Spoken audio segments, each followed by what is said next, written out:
আপনি যদি মিডিয়াতে টিকে থাকতে চান তাহলে নিচের শখগুলিই করতে হবে। তা না হলে এখন না হোক আগামী ১০ বছর পরে হারিয়ে যাবেন। মিডিয়া ইন্ডাস্ট্রি হবে দ্রুত পরিবর্তনশীল, প্রযুক্তি নির্ভর, কন্টেন্ট ভিত্তিক ও প্ল্যাটফর্ম নিরপেক্ষ। একজন মিডিয়াকর্মী হিসেবে টিকে থাকার জন্য কেবল ক্যামেরা ধরতে পারা বা রিপোর্ট লিখতে পারাই যথেষ্ট হবে না। নিচে বিস্তারিত strategy plus skill list plus plan দেওয়া হলো। ভবিষ্যৎ মিডিয়ায় টিকে থাকার ৫ স্তম্ভ। মাল্টি স্কিল্ড হওয়া, মাল্টি স্কিল্ড মিডিয়া ওয়ার্কার।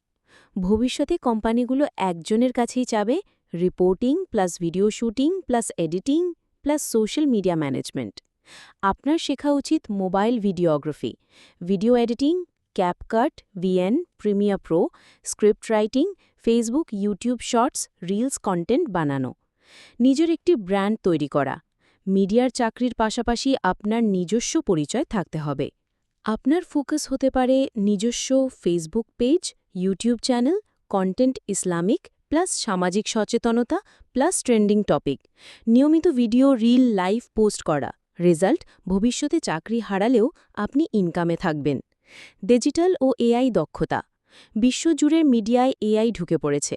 শেখার বিষয় চ্যাট জিপিটি দিয়ে স্ক্রিপ্ট লেখা, ক্যানভা দিয়ে থাম্বনেল ও পোস্ট ডিজাইন, এআই দিয়ে ভয়েস ওভার ভিডিও সাবটাইটেল তৈরি, text to video tool, InVideo, Pictory, সোরা।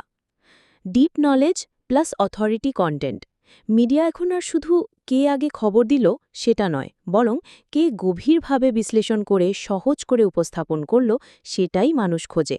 আপনি যদি ইসলামী বিষয়ে, রাজনীতি, সমাজনীতি নিয়ে ভালো জানেন, তাহলে অথরিটি কন্টেন্ট তৈরি করুন, যেমন আপনি করেন, রিল ভিডিও, ব্যাখ্যাসহ। নেটওয়ার্ক ও পার্সোনাল ব্র্যান্ডিং। টিকে থাকার জন্য দরকার সম্পর্ক, পরিচিতি ও বিশ্বাসযোগ্যতা। কি করবেন? মিডিয়ার সিনিয়রদের সাথে যোগাযোগ রাখুন, মাঝে মাঝে টেলিভিশনের টক শো, পডকাস্টে অংশ নিন, নিজের কাজ ও পরিচয় নিয়মিত অনলাইনে তুলে ধরুন।